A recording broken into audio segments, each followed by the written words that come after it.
I think, any person who hasn't had a good childhood will feel some anger at that.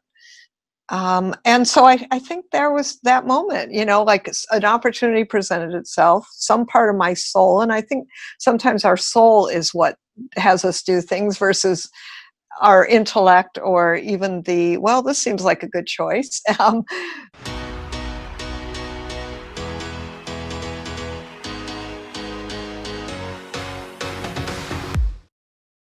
In my mid-20s, I was a hot mess, probably into my 30s still.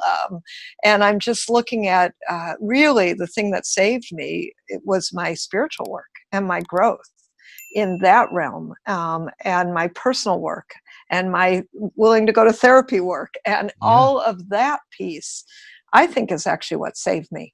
And I'm so grateful. And I think it's really, as I reflect on that, really probably took me till my definitely mid-20s to start waking up and pay Yeah. attention to, it doesn't have to be like this, and I don't have to be like this. And then, still evolving, still evolving, still evolving. Now finding the parts of my feminine self, because I've been kicking it in a career for so long, right? Right. And Right. and that takes a lot of masculine energy and a lot of forward energy to put oneself out in one's career. And I have 4 books and all the work and effort it took to do that, and to speak in front of people. All of that Right. is masculine out energy. And as a woman, so now I'm finding my feminine and Yeah. finding more my soft. And I think for men, guess what, you got the same issue now. You got to find your feminine too, right? Absolutely.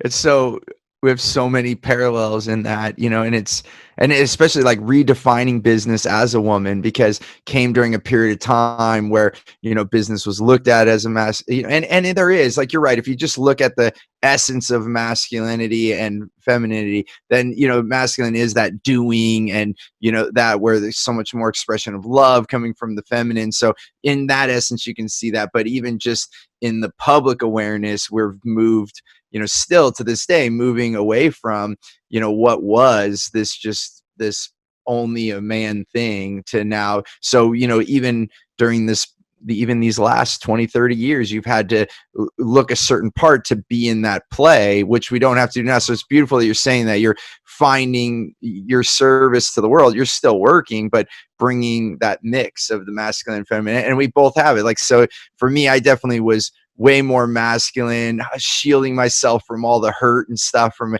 young age, and then not letting my heart be out there. And as I went through the personal growth, much like you, I opened, and just echoing this, I had to open myself up, like you said, be open and vulnerable and go through that therapy. But for me too, it was the same thing. I fell into the patterns of my family, and I could look at like 4 generations at least that I know of doing these repeated patterns. And then it took working on me and be willing. And so ultimately, to break it down, what I found was I thought personal growth was becoming better, which there is that, right? You're doing better things in the world or for yourself. But ultimately, what I found personal growth was letting all of that armor that I was protecting myself with go, so that I could actually let my heart be open, because you're so afraid to be hurt, right? And so then you feel no love, and it gets worse and worse and worse and worse. So it takes courage, to be vulnerable. Like a lot of people, especially like being a man during the time of my growing up, it was like if you cried, then you weren't being a man, and all these things. And ultimately, it was that for me to find myself. And I think it's more courage to allow that vulnerability than the opposite. And so I guess just, bringing that back to you, and I guess I'm just reinforcing on this story that it was courageous. Like you took that and you worked through the things that were hard, and what had happened to become the woman that you are now. And so I know I have a lot to be grateful for. I'm glad I went through that. I don't regret any of it, because I wouldn't be who I am right now, so. Absolutely. I mean, realistically, God bless my parents. They weren't great parents, and I love them. They did the best they could. I know that now. Does that mean it hurt any less to have a mother who was neglectful and different things that I had to deal with? No, it didn't hurt any less, and I had to deal with all of that. And I think that as we expand in who we are and find other ways to fill our holes, so to speak. I mean, I Right. think we all have holes somewhere. If Oh you yeah. know, unless I don't know anyone who's had a perfect childhood, and if you do, let me know because I'd like to talk to Yeah, well, and it's interesting because them. even just we just said, it just came back to that metaphor. We were talking about the glass half full or empty, right? Exhausted.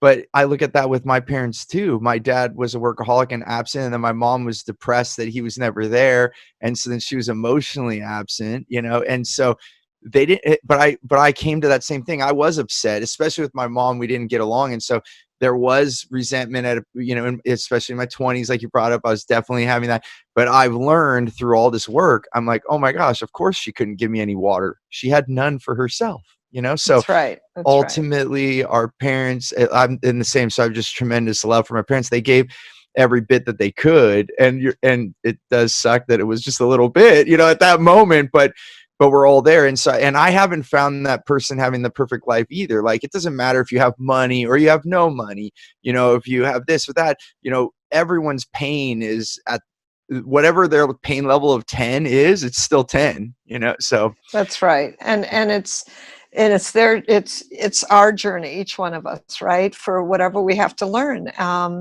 And I think the biggest thing is to have compassion for each other. As I see people react in certain ways as adults, I know that typically that's caused from some kind of pain, some kind yeah, of pain they had.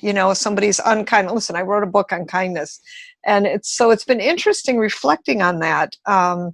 Even as I interviewed people for the profit of kindness, like really, like what happened in them that they became kinder, right? And it's often because they were abused or there was some yeah, serious neglect in their life, or something, right? And listen, I don't think you have to go through all that to find your way. But I do think that life is a journey and that it is important to find your way. Whatever that way is, whatever you believe, it's all beautiful.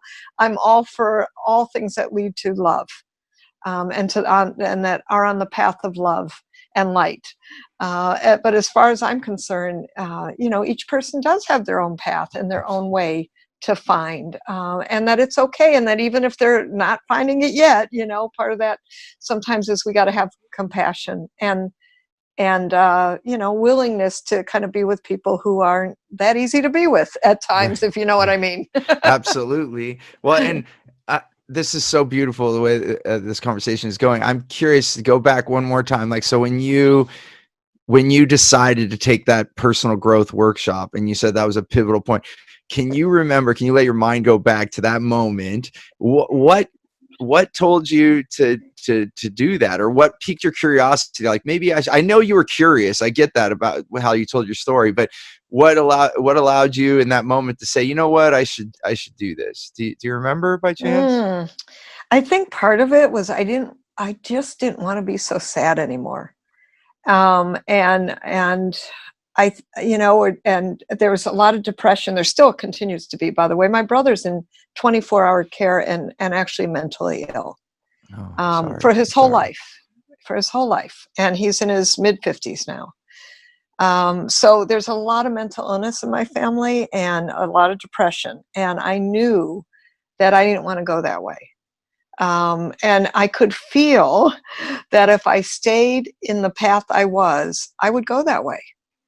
Yeah. And it's not to say that at times I haven't felt depressed in my life, because I have, Right. or that like a little bit hopeless at times, because I have. So I just also want, you to hear and people to hear that's not like, oh, one day I woke up and everything was great. I still have Right. everything Right. everybody has to deal with, which sometimes is hopelessness, a feeling of it, not necessarily true, by the way, or depression for whatever reason, or sadness, or whatever negative emotion you feel. Some people are anger, resentment, other things, right? Um, but for me, and by the way, anger too, because I think, any person who hasn't had a good childhood will feel some anger at that. And so I think there was that moment, like an opportunity presented itself, some part of my soul. And I think sometimes our soul is what has us do things versus our intellect or even well, this seems like a good choice. Right, right. So I think just something had me say yes, and what I've learned to pay attention to, it even showed up on this last trip, right, was what's saying yes in me. And so whether I was in Egypt and Jordan and the COVID virus and something kept saying, yes, keep going. Yes, keep going. It's okay. You're going to be okay. Right. Right. Even in the midst of the fear, even in the midst of things coming down big time, Yeah. I just knew the answer is yes. Same thing within my 20s. Something said yes.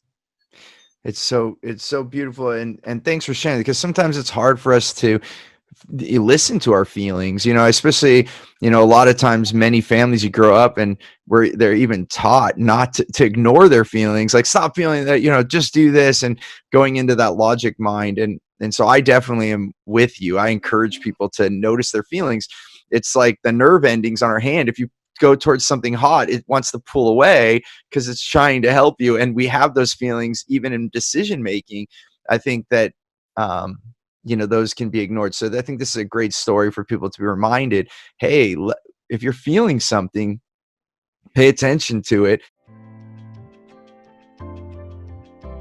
Hey there, I want to give you something really big. It's called Clear Path to Customers. It's the way that we get the right language to get the right client. I like to call them your wow clients, so that you can have more results, more revenue, more raving fans, and more referrals. And I want to give this to you absolutely free.